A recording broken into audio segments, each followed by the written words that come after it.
You have the hiccups, the way to get rid of them is hold your breath and make blood rush to your head and not breathe.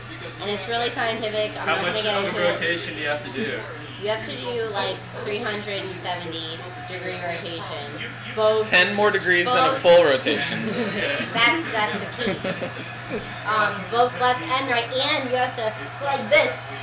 At one angle. Twice in Give us between angles. each one. You don't want to throw But out your it back works. view. It works because I don't have the hiccup. Do it again. Show it off. You're gonna have to back up. All right, demonstrate. My hair is gonna whip back and forth. Okay, you go.